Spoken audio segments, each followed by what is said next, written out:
50 Vietnamese fishermen get 4 years hard labor. Local Simbu company contracted for restoration work. And new parties announce priorities. Working closely with our policies. This is National EMTV News with Helen Sayer. Good evening and thank you for joining me for Friday's news. The Waigani National Court has sentenced the 50 Vietnamese fishermen to 4 years imprisonment with hard labor.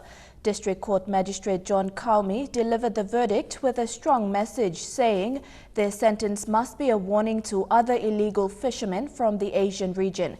The men were caught fishing illegally in Milne Bay waters in December 2016.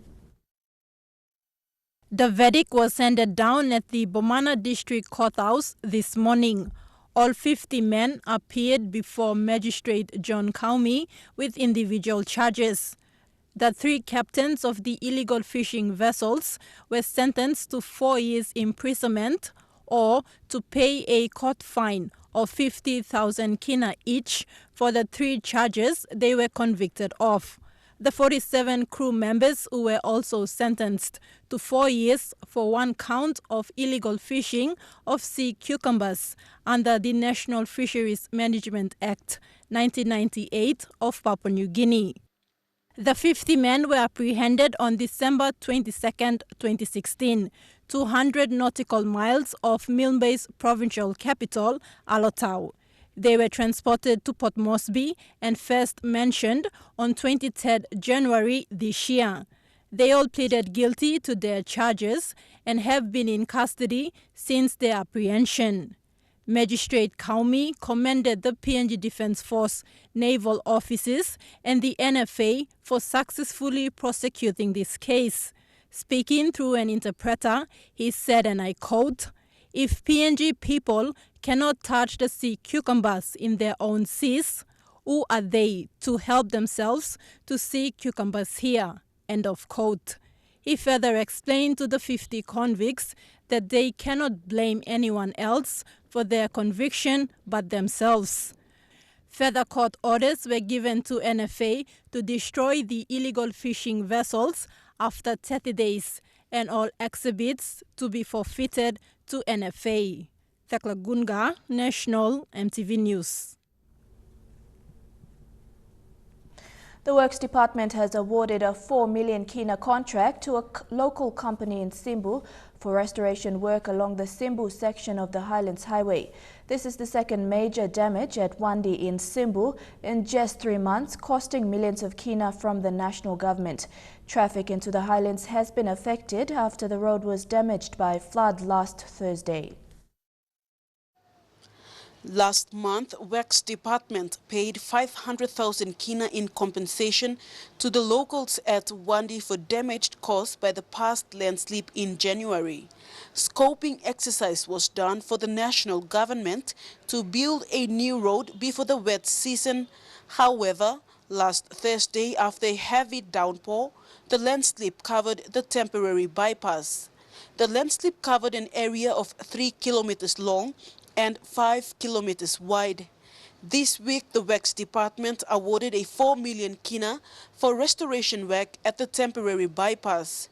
Currently, the local contractor is doing initial work to dry the ground before actual work can start. The first was on New Year's Eve of January 2017. This landslip was said to be one of the biggest in the last 5 years. It damaged properties and covered portion of the Highlands Highway.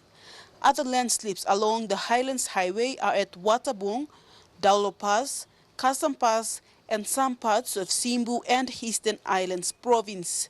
Vasanata Yama, National EMTV News, Kundiawa. Work Secretary David Were says the Wandi landslide and others like it along the Highlands Highway is caused by nature and needs a long-term solution. He says the Works Department has designs that take into account Papua New Guinea's weather and climate change, but it will be expensive to build them. Bethany Harman with this report. Works Secretary David Were says sections causing problems like Wandi, Kasampas, Daulo and Watabung need a long-term solution. These pictures were taken at Wandi in Simbu province. Continuous rains caused another landslide, washing out a temporary bypass on Thursday, cutting off the Highlands Highway once again. The landslides are caused by unstable natural conditions in the local areas. These are much bigger issues, and our designs and the estimates we have been able to put together amounts to very high cost.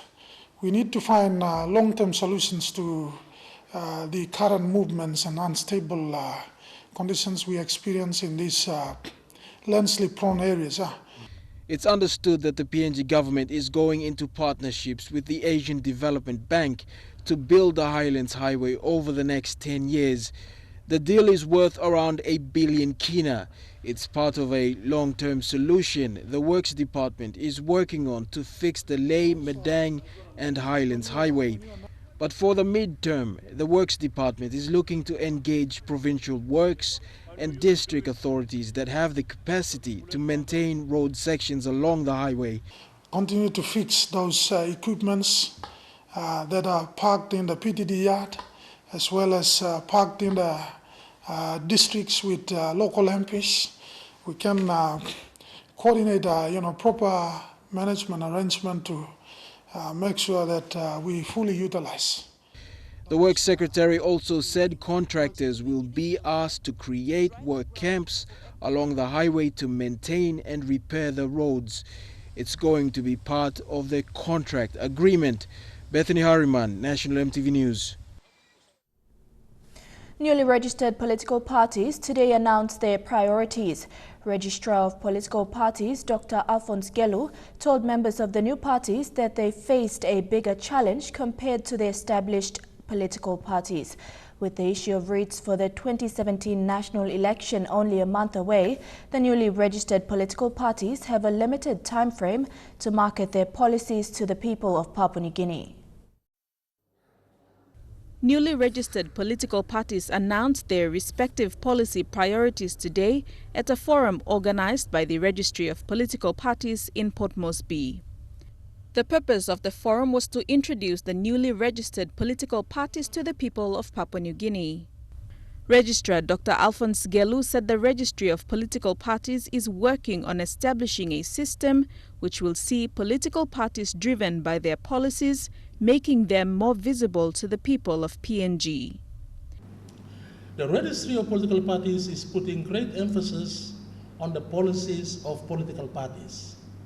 We have to move away from this old practice of us not working closely with our policies that we have devised and policies that we have campaigned on during the elections and policies that we should get into Parliament and implement.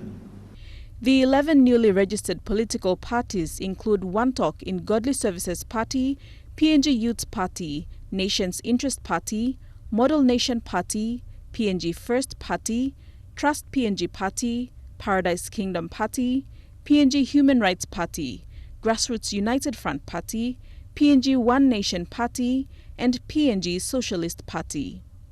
9 of the 11 political parties were present today and announced 4 of their top policies which they will use during the campaigns in the 2017 national election.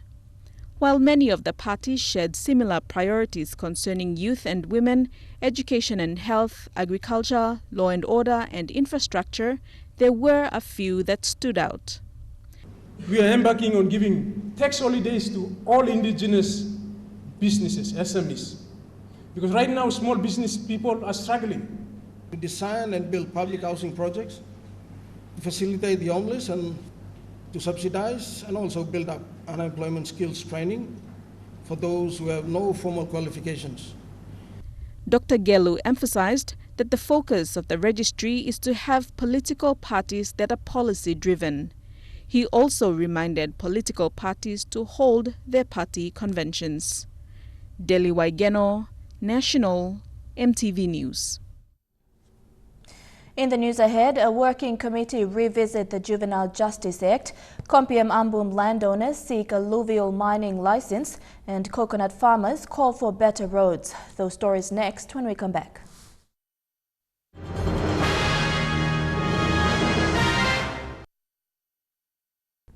Welcome back. Residents of Bundi Camp in Leh want police presence back in their community. A police post known as Bundi Base was burnt down in 2012. Women vendors and residents aired their concern yesterday that burglaries and abuse from drunks and youth had risen since the police station got burnt down. Harry Gimbari with this report.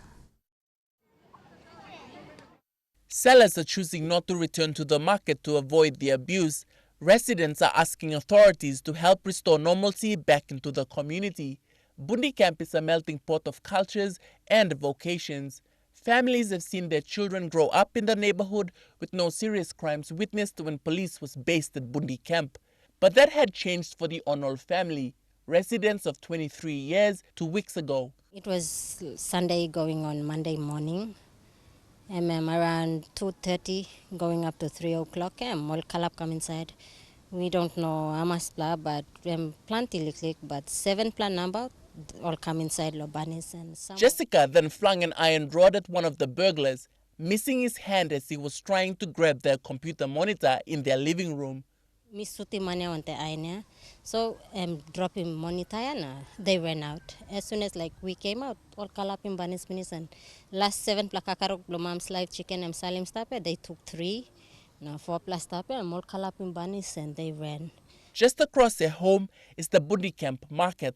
Once a thriving market, now a skeleton of what it used to be. Vendors aired their frustration at the abuse done by youth who are at most times under the influence of drugs and alcohol whilst loitering in the market. All man the drug come inside the market, drug, all man drink steam, all come inside the market, drink steam. So time be able finish and start turn up collection all market mama all local market stop him. In 2012, the police station was reduced to ashes. It has been 5 years since the demise of this vital community service. Ward 1 area in which Bundi Camp is located looks after 5 suburbs. To put that into perspective, there are 87,000 constituents in total. In Bundi Camp alone, there are 8,000 residents. The 5 police stations that are tasked to look after these areas are either in disrepair, unmanned, or burnt down. Town or main market also rejecting me plan. People make one something a police station reply or ban. So also harim complain do me plan parent me plus taplo bunikemia. Harry Gimbari, National EMTV News, Leh. The National Agriculture Research Institute in Leh will soon launch a pilot project to boost food security and improve rural livelihoods with solar-powered rice processing technology in Morbe Province. The solar-powered rice mill is a new innovation developed by Project Support Service. The company had invested 2 years of commercial research and development to ensure the product is ready for the market. The solar rice mill will minimize the challenge by local farmers in Morbe from traveling long distances to lay just to mill rice. The technology has been tested for a year in partnership with Trukai. It is now taking on a step ahead of, for example, traditional tong-tong milling of rice. If you want to grow commercial with rice, this is now the way forward. Because with traditional things like tong-tong milling, you cannot meet the demand, you cannot produce quality rice that the market wants, the consumers want. And it will help to generate this business or the commercialization of agriculture. Small-scale alluvial mining has been in PNG for decades. In 2016, its total revenue was 365 million kina. One landowner group from Kompiam Ambum district is embarking on mechanized alluvial mining. Havyose Landowners Association has engaged a local investor to assist them in acquiring a license from the Mineral Resource Authority. But they say the cost and time it takes to lodge the application is expensive and time-consuming. The mechanized alluvial mining policy, just introduced by Mineral Resource Authority, allows small-scale alluvial miners to have a sustainable income. Havio-Say landowners from Koyakam village in Kopiam Ambon district, Enga province, have gone through a lengthy process to lodge their application for a license to embark on mechanized alluvial mining. On behalf of the landowners, that finally our application was accepted by MRA yesterday. So still we are frustrated as landowners because MRA should speed up this kind of things, jobs. Now I read on the notice board that the election is going to interrupt some of the warrant hearings in the country or something like that. And then we are frustrated because we don't want to waste another year more. It has taken them 5 years to comply with the MRA requirements to finally lodge the application. Big mining companies, they come in, they have reserved funds for this kind of operation. They put money aside so that they can go into exploration of any magnitude. When they run out, they sell the license to somebody else, or some come to sell license and all that. I've invested my little slice of income into this for my people. There are 5 tribes where the creek runs through the alluvial mine area, and Chief Pon Kiwap, who was at the media conference, has asked MRA to quicken the process and hand the license over to allow his people to benefit. Yeah, they're elsewhere, where they're getting the authorization, or who is giving them the mandate to do so. And that the process that is gone through is, painstaking. So give me the spade, basically meaning give my license. Once the license is approved, they will join Wild Bulalo landowners who already have a license for mechanized alluvial mining. Adelaide Sirox Curry, National MTV News. Coconut farmers in the Abao district are calling for the government to fix their roads so they can improve their livelihood. The Magi Highway, which begins in Port Moresby and extends all the way to the Abao district, is sealed until just before Madob village after the Upulima station. It's a tale as old as time here in PNG. While Port Moresby is lavished with the government's undivided attention, development in other centres and their rural areas is lacking. However, the case may be a bit unique for villages in the Abao district and many other districts in the central province, simply due to the fact that they are mere hours from the nation's capital. Coconut farmers from Kupiano aired their concerns to MTV about the dire lack of attention to their roads which they use to carry resources from their villages to Port Moresby, roads which they use for their livelihoods. Because we got resource loia, or some coconut, or fish, or rubber loia. Now road blooms are bagger up, all get a time rain punda. Now me place lines are some hard time law, finding fund or some school fee or life bloom. Or some members should look good law this place line law, road and life bloom. So at the moment, you will see our road condition is like our leader's face. Yeah, I'm sorry to say, but I have to say, you will not find any improvement. You will not find any improvement. I don't know where the money is, where the DSIP fund is going. The Abao district is represented in Parliament by Pukatemu. Leanne Girari, National MTV News. A working committee was established to execute and implement the Juvenile Justice Act of 2014. The Act provides guidelines on how to assist juveniles or persons under the age of 18 when they are accused of a crime. The committee involves the police force, the correctional services and the juvenile justice courts. Known as the Provincial Juvenile Justice Committee, it was created following a 2-day induction training in Port Moresby.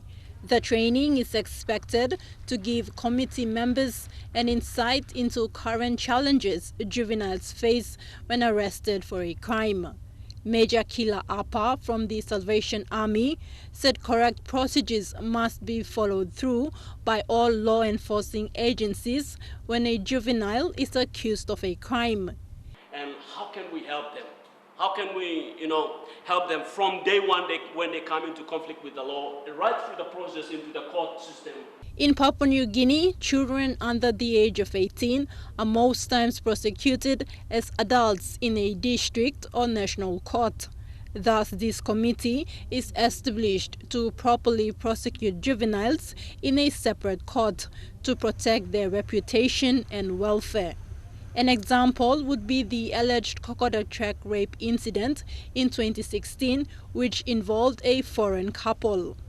Because the increase of the juveniles in NCD is always increasing, and we want partners to work together.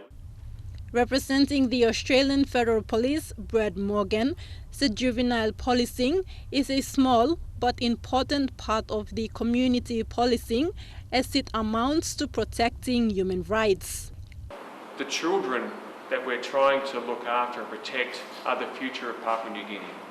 These are perhaps the future leaders of this country. Acting Director of the Juvenile Justice Services in NCD, Patricia Gure, said the two-day induction that the members went through has identified areas where the committee will use to provide essential advice to juveniles. Under the recently passed Juvenile Justice Act, this committee is mandated under this legislation to drive juvenile justice initiative at any provincial level. The establishment of the committee is a positive start to advocating and promoting juvenile justice services in NCD. Other provinces have existing committees to also assist juveniles who find themselves in a courtroom. Thakla Gunga, National EMTV News.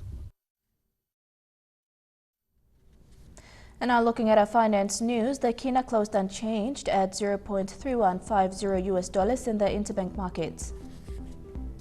At Bank South Pacific, your kina was buying $0.3075, $0.4033 Australian dollars, $0.2905 euro, and 34.9 Japanese yen. Looking at commodity prices at New York close, cocoa closed higher, while gold, coffee, and copra closed the day lower. Palm oil, crude oil, and copper closed the day higher. And on the stock market, the Dow Jones closed at 112.58 points lower. The ASX is trading at 46.99 points lower, and the All Ordinaries closed at 45.26 points lower. Among stories after the break, more awareness on early detection of cancer and new studies to help those suffering from side effects of cancer treatment. Stay with us.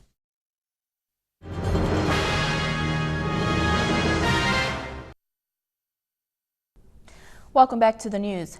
Daytech PNG opened a new learning center at the Telecom head office this morning in a move to provide affordable online education and tutoring services. It comes when there are improvements being made in Papua New Guinea's telecommunications sector. Telecom Group CEO Michael Donnelly says it's part of the company's obligation to upskill Papua New Guineans to meet the sector's demands. Bethany Harman with this report. When the Telecom Group acquired Daytech and its learning centers in 2014, there was a need to provide training for its technical ICT staff. Today, the investment has proven to be a very good platform to expand Telecom's business. Which is based on the internet, it is based on technology, and it is based on skills that require an application understanding. Telecom CEO Michael Donnelly opened a new Daytech Learning Center at Telecom's Romana building this morning. And it sort of is very much related to all of the telecom businesses, whether it's EMTV, Daytech, FM100 and some of our other subsidiaries, that we need, like a lot of other employers in the country, highly skilled ICT professionals. Having DayTech under the same roof also means cost-cutting and convenience. DayTech's General Manager for Training and Education, Ravi Chandran, explained that the training centers would evolve through a partnership with the University of Technology. Now we have partnership with the Unitech. Unitech going to open satellite centers at 22 provinces. So wherever the Unitech satellite centers, we are going to launch our programs. The DayTech learning centers are not just for the telecom group employees or the subsidiary companies. It's for everyone. In the next several years, there will be satellite centers established in Lae, Port Moresby and other major cities to enable online learning for rural students. Bethany Harriman, National EMTV News. A senior cancer specialist who was attached with the Engau General Hospital for 13 years says the rate of cancer in the country has increased due to too many factors. Dr. Joseph Garab believes more awareness and early detection are needed in order to drive the message to the people throughout the country. Dr. Garab has been working in Lae to promote early detection. According to Dr. Garab, cancer is now killing many Papua New Guineans. He says most people go to the hospital when they are already at the advanced stage. Garab believes awareness that is being carried out in the country is not effective and is not enough in driving the message to the people. However, funding constraints have also lingered vital information from getting to rural areas. Me like him was all some kind big plastic was HIV/AIDS. Government of PNG now say they pumping in hundreds of millions, big money. TB, want them drug resistance. True was a big problem. Want them not plastic too. Malaria na display United Nations, the government of PNG all said hundreds of millions. Mila looking like money too must pumping low cancer too. Because machine you using me, good time machine ya. Sa broke down close to. Na accuracy blame na dosage tissue penetration blood machine etc. In a good plan. Was maski. Kind of World War II jeep na bawdia you mean you see more strata something before you meet my goya you mean the modernized machine lo cam lo you supposed you mean serious lo look out more cancer patients limits. Another issue now is with early detection. Garab says currently there is no proper service in the country to look at early detection. He added Lae takes in referrals from all cancer patients around the country. And while the country is faced with difficulties with its services, there is no specialist doctor available to help patients. As a problem too, you got all cultural belief that you may come late. But not play issue now, I'm side blow early detection. How we look sour lo cancer na you may try and picking time cancer start early yet. Because ensa blong good pla cure start inside lo early detection na treatment. So you want them early detection, you may confirm some cancer now. That's where treatment by go inside. Now by you can achieve him good result of this plan. Now you can actually cure him plenty man Mary. Suppose you may get this kind service in place where you can be able long carry out early detection so that treatment can follow from that early detection. And then by you may achieve some good result. As a community service, Dr. Joseph Garab has now gone into cancer awareness and volunteer service and has visited schools, settlements, business houses, educating them of cancer. Through his awareness, he has already identified early stages of cancer. Mata Luis, National EMTV News, Lae. American studies have found important news for cancer patients battling debilitating side effects from chemotherapy treatment. Researchers say exercise helps fight fatigue and body aches better than any drug, even if it's just 15 minutes of walking every day. 27-year-old opera singer Amy Schnitzler has always been active. I am trying to increase my endurance. But when stage 4 breast cancer meant intense chemotherapy, the fatigue was devastating. Your whole body feels heavy. You just feel weak, like your arm weighs 100 pounds. You know, it's difficult. So on those days, when she just can't imagine getting out of bed, what does she do? I just tell myself, Amy, you know that you'll feel better once you start moving. No shortness of breath. For her doctor, Amy is a great example of why they recommend exercise, even before medications, to battle fatigue. It keeps her mood elevated, it helps with sleep, stimulates appetite, and she's cruising through her treatments. Where traditionally doctors may have recommended rest and stimulant medications for fatigue, a new analysis at the University of Rochester Medical Center published in the Journal of the American Medical Association now says exercise is the best way to fight cancer-related fatigue. Psychological treatment like therapy also helps, and both were much more effective than drugs.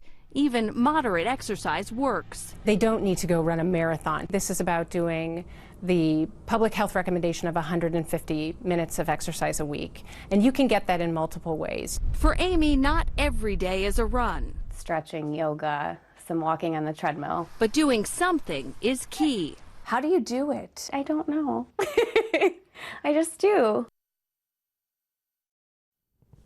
Hagen Open MP William Duma and North Wagi MP Dr. Fabian Pock came out publicly in Western Highlands today supporting the investigation by the Ombudsman Commission. The Prime Minister established a commission of inquiry to look into the proposed purchase of land at Manumanu in the Central Province to relocate Mari Barracks. However, the alleged corrupt dealing forced the Prime Minister to suspend both members. Both Duma and Pock, together with United Resource Party members, say they will cooperate with the investigation. William Duma and Dr. Fabian Pock were sidelined last month as ministers for state-owned enterprise and defense based on allegations into the purchasing of the Manumanu land. Duma and Pock told more than 500 people who gathered today that they have nothing to hide but will continue to assist the investigation by the Commission of Inquiry, Police and Ombudsman Commission.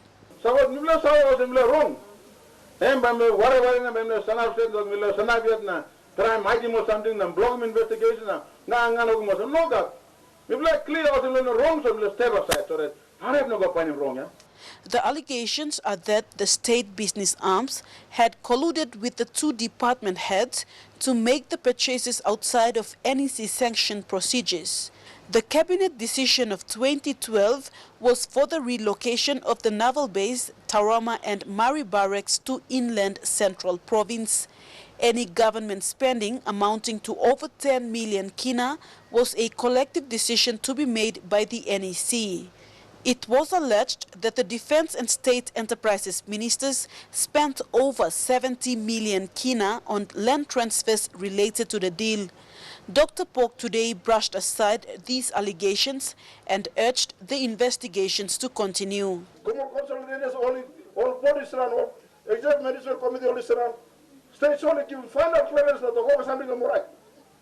where did we go wrong? Only in politics. The truth is that only in politics. Members of the United Resources Party who came today and supported Duma and Pock are Jimmy MP Mai Dop, Usino Bundi MP Anton Yagama, Bougainville Regional Member Joe Lera, and Medan Governor Jim Cass. Vasinata Yama, National EMTV News, Mount Hagen. Lawn bowlers prepare for international meet. That story among others in Trukai Sports when we come back.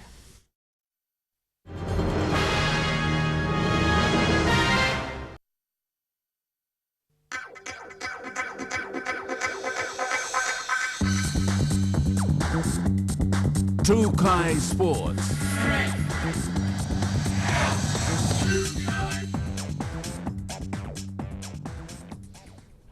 Welcome to Trukai Sports.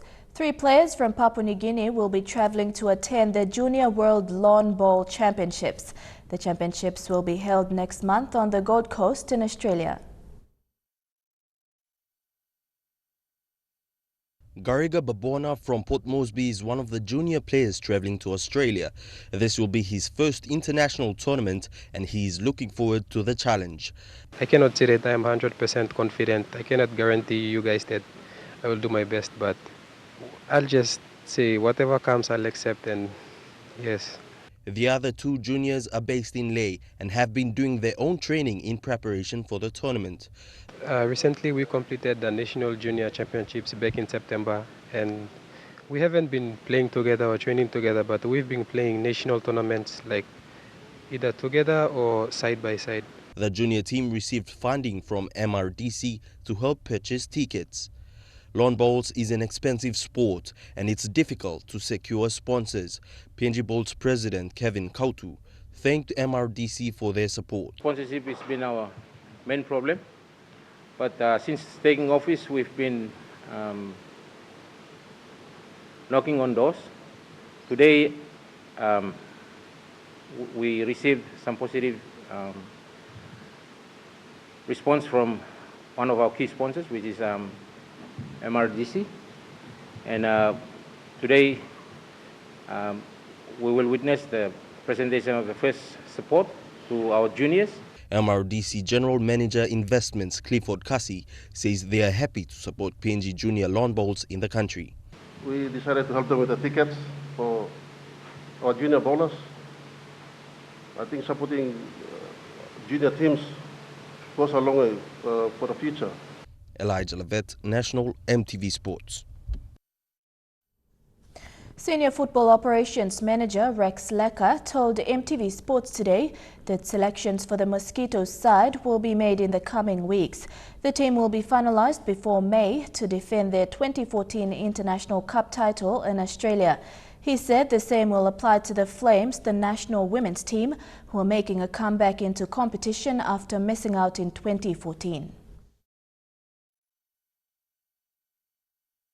With 4 months to defend their 2014 International Cup title, selections for the PNG Mosquitoes will be done after regional tournaments in the 4 regions of the country, says Senior Football Operations Manager Rex Lecker.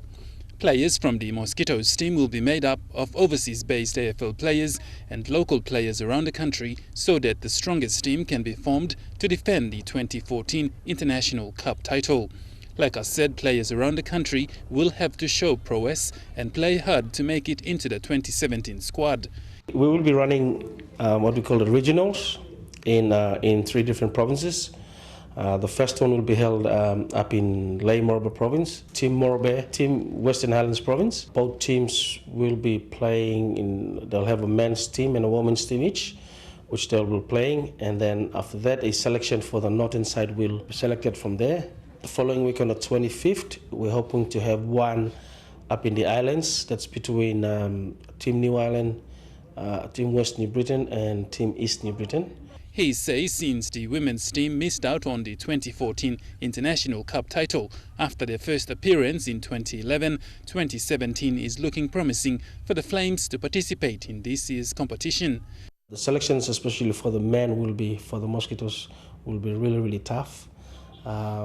We are trying to get as much as we can up here, so maybe say 3/4 of the side might be all from here, based up here in PNG, and maybe just another few down there just to make up the 30-man squad. There'll be a team of 36 that will be traveling down. With the competition to start on August 5th and finish on the 19th, PNG Mosquitoes will have to be tough as defending champions to defend their 2014 International Cup title in Melbourne, Australia. Godwin Eki, National EMTV Sports. The SPPNG Hunters have shown their support against gender-based violence through PNG Tribal Foundation's Senisimpasan campaign. The Senisimpasan campaign is a strategic initiative of the PNG Tribal Foundation in alliance with the National Strategy for Responsible Sustainable Development. With the Hunters having a huge following nationwide, Coach Michael Marum, an advisor to the PNG Australia Police Partnership, Sergeant Dean Sadler, suggested getting the Hunters players and staff involved in spreading the word of gender-based violence in the country. PNG Tribal Foundation Director of Operations, Michelle Haofa, said the partnership with the Hunters sends a powerful message to the people that violence is wrong.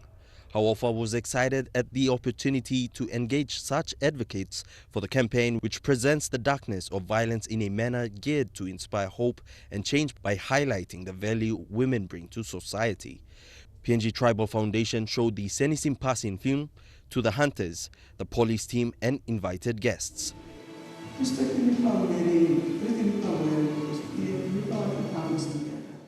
This was then followed by a game of touch footy between the hunters and the police. Elijah Levet, National EMTV Sports. Chukai Sports continues after the break. Don't go away.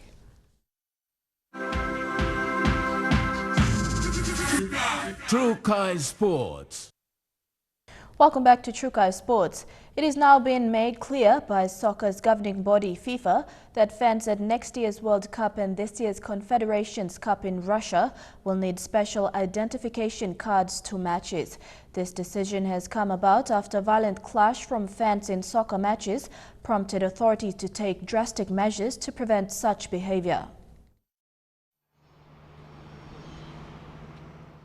Football hooliganism, which had appeared to be warning at major tournaments, has again become a serious concern after Euro 2016 in France, with Russian fans prominent. Russia were handed a suspended disqualification by European soccer body UEFA and fined €150,000, which is equivalent to 500,590 kina, after their fans were involved in violent clashes with England supporters before a group game in Marseille. Colin Smith, Director of Competitions for Global Soccer Body FIFA, said Russian authorities would be responsible for issuing identity cards. Authorities here in Russia, we've also introduced a fan ID process where every fan will be required to have a fan ID to enter the stadiums, both for Confederations Cup and for FIFA World Cup. And so we've got trust in the authorities that everything will be done. And you know, these tournaments are festivals of football. They're supported by real football fans, and that is by far the vast majority of people. And what we can be sure of is that this will be a festival of football, and there's no place in such festivals of football for those that are not here to support the sport and support the game. The cards will include the holder's photograph and contact details and can be used instead of visas to enter the country. Moscow is a big city that can easily receive a big number of fans. We have no concerns over hotels, transport, stadiums. Of course, Moscow is largely ready to host any major sports event and has rich experience in hosting such events. Nevertheless, we have to do our work on preparations for our two tournaments and we will go forward with it. The Confederations Cup will be staged in 4 of the 11 World Cup host cities: Moscow, Kazan, Sochi, along with St. Petersburg, the venue for the opening match on June 17 between Russia and New Zealand. Shane Soroya, National EMTV Sports. Making the decision right after the 2016 Rio Olympics to retire this year is one Jamaica's sprint sensation Usain Bolt does not regret. As of the beginning of this year, the events he took part in were only short stints, as the Lightning guy plans to hang up his spikes after the London World Championships in August. For now, the 30-year-old has already set his sights on boots, a field and a goal to score at: football. I give you Ignite.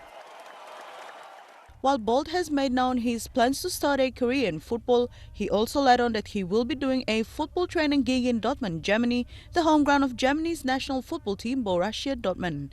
The sprint sensation said there have been a couple of suggestions on how to get into football and which teams to join, but for now, he is just going to show up for training and see how he goes. But at any level, I just want to see if I would be any good, because I play football all the time with my friends and I think I'm at a good level. So if I train and actually put some work in, I think I could be pretty good. I'm not going to lie. I'm not going to say I'm going to be the best footballer in the world, but I'll be at a good level, I would say. You know what I mean? Maybe Wayne Rooney level, you know what I mean? I'm just saying.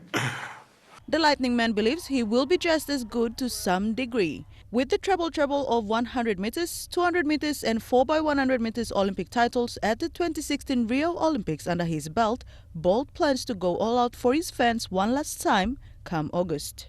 Despite being stripped of the 2008 relay gold medal last month after teammate Nesta Carter's retested sample showed traces of a burned substance, Usain Bolt's career has been nothing but colorful.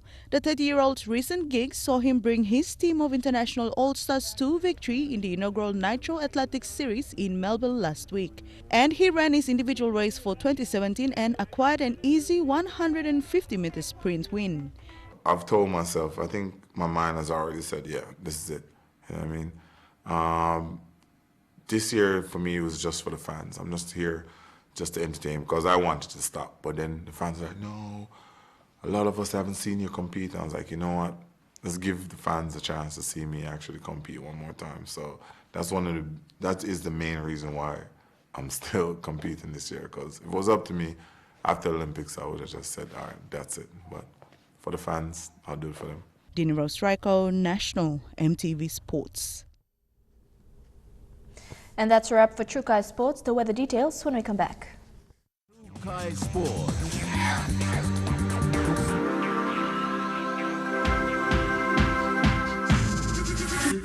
True Kai Sports. The weather details are proudly brought to you by Dulux Weather Shield. Worth doing with Dulux.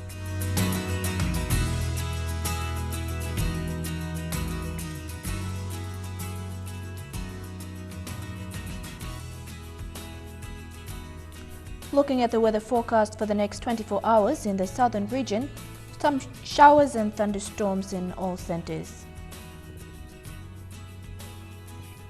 In the Momase region, showers and thunderstorms in Leh and some showers in Medang, Wewak and Vanimo. In the New Guinea Islands region, some showers in Lorengau, Kavieng, Kokopo, Rabaul and Kimbe, and mostly fine in Buka. And in the Highlands region, showers and thunderstorms, then morning fog in Mount Hagen, and some showers tonight, then morning fog in Goroka, Kundiawa, Mendi and Wabeg.